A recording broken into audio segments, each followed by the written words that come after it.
Nous avons organisé 5 ateliers. Le premier sur l'éducation de base en rapport avec le thème, le second sur l'enseignement secondaire et le troisième sur l'enseignement supérieur. Et ensuite, nous avons abordé ensemble la question de l'approche systémique des mathématiques et des sciences et enfin le 5e atelier sur la technologie. Ces travaux nous ont permis après d'organiser 2 panels des rapporteurs qui ont rendu compte et permis aux participants de réagir par rapport aux résultats des ateliers et certainement de compléter et d'enrichir ces rapports.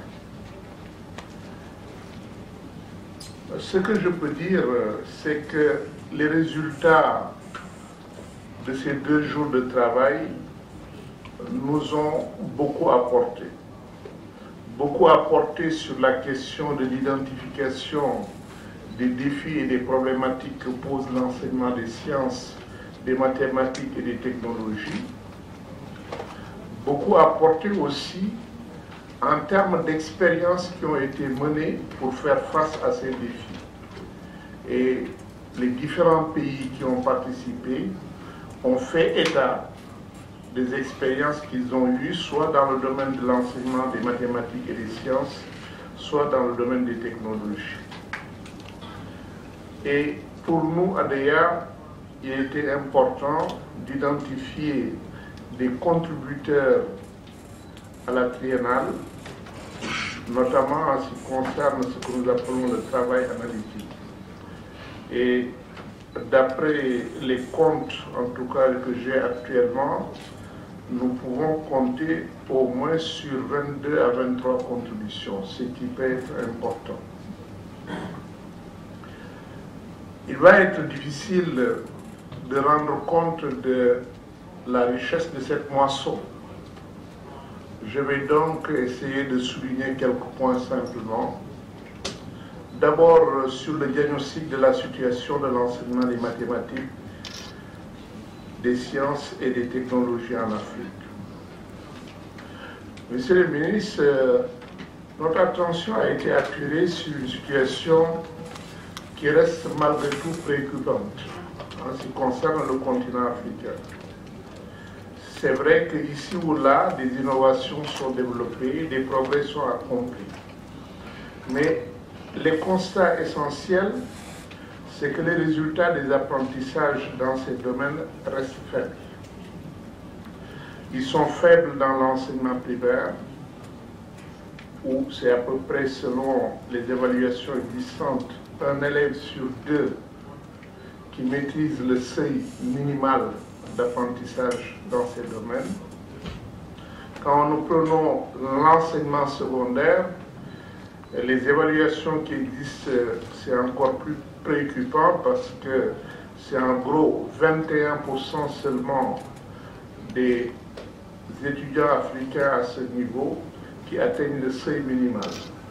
Je parle de seuil minimal parce que quand on parle de seuil supérieur, à ce moment le nombre tombe beaucoup plus bas. Ce premier constat nous pose un premier défi important. Comment relever les résultats d'apprentissage dans ces domaines? Le deuxième constat, c'est le manque d'attrait des apprenants pour de telles disciplines. Aujourd'hui, quand on regarde en ce qui concerne les diplômés de l'enseignement secondaire et de l'enseignement supérieur, généralement ceux qui se sont orientés vers ces disciplines représentent globalement moins d'un tiers. Ce qui signifie qu'il y a encore des efforts à faire pour accroître l'attrait de ces disciplines au regard des apprenants. Le troisième problème, c'est la faiblesse du développement de la pensée et de la culture scientifique. Autrement dit, tout ce qui est compréhension conceptuelle, apprentissage du raisonnement, sens de l'observation, culture expérimentale et technologique sont souvent délaissés au profit de mémorisation de mécanismes et de solutions types. Il y a là donc un autre effort à accomplir. Et ceci nous amène à une situation grave lorsqu'on sait le rôle de ces disciplines dans le développement économique et social. Parce qu'on observe, et un film l'a montré même quelquefois dans des universités de haut niveau et réputées, l'incapacité des étudiants à appliquer la compréhension et les connaissances acquises à la résolution de problèmes pratiques. C'est une question qui interpelle également notre façon d'enseigner et la façon d'apprendre de ces étudiants. Autre élément que le diagnostic a mis en avant, c'est les disparités. Les filles semblent réussir beaucoup moins que les garçons, notamment au niveau supérieur.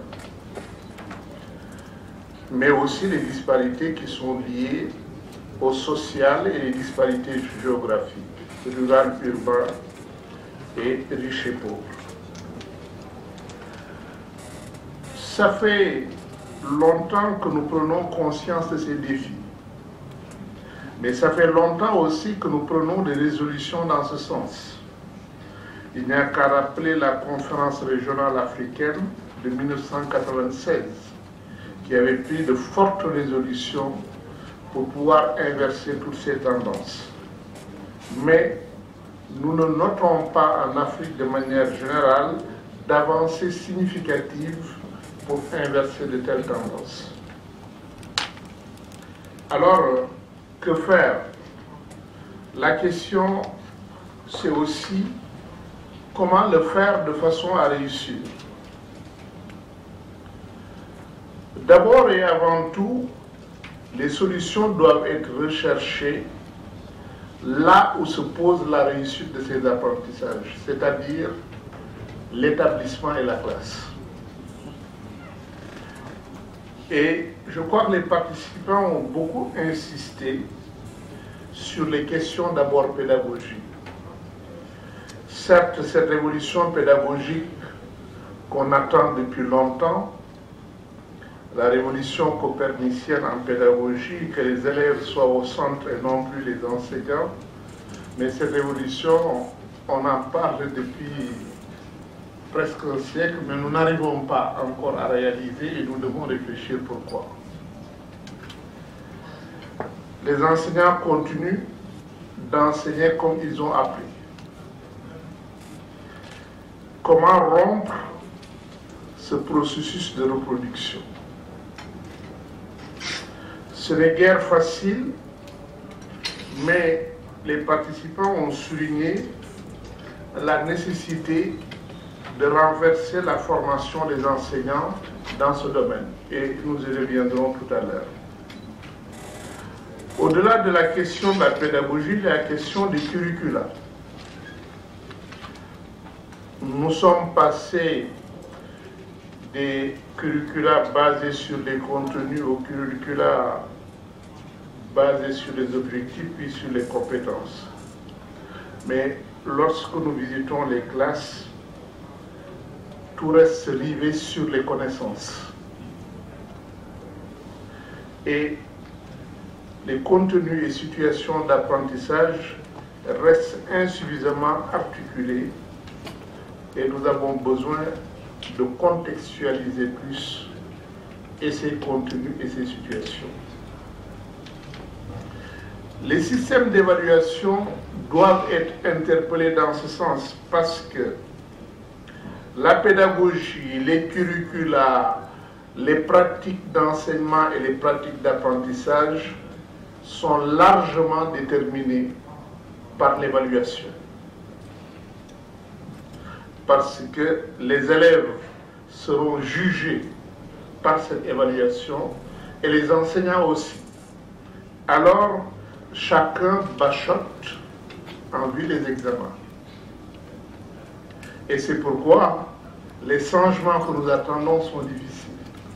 Il faut donc aussi qu'on interpelle les examens sur quoi ça doit porter, pour que désormais les enseignants aussi enseignent en fonction de cela, que les élèves apprennent en fonction de cela. Ça veut dire qu'il nous faudra des des examens qui ne sont plus simplement sur des connaissances, mais sur des compréhensions, sur la capacité d'observation, sur la capacité de raisonnement. Et à ce moment-là, les enseignants comme les élèves seront obligés de travailler dans ce sens au lieu de bachoter sur des connaissances ou des solutions traditionnelles.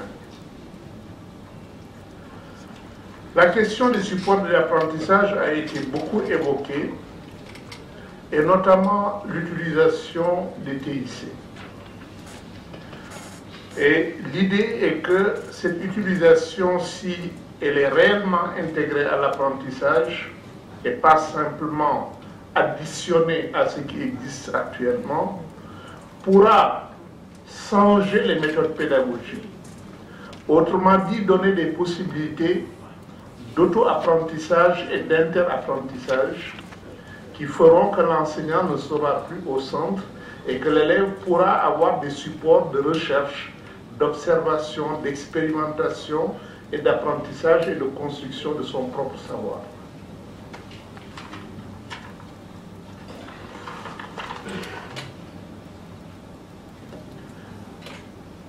L'autre question soulignée par les participants, c'est la nécessité de créer un environnement incitatif. Un environnement, y compris au sein de l'école, où il existe des expositions scientifiques, des concours scientifiques, des manifestations scientifiques, des salles ouvertes où les élèves peuvent expérimenter, des espaces ouverts autour de l'établissement. Et tout cela va inciter à l'apprentissage des sciences. Alors, comment réussir la formation initiale et continue des enseignants dans ces nouveaux contextes? Il faut amener les enseignants à changer de paradigme.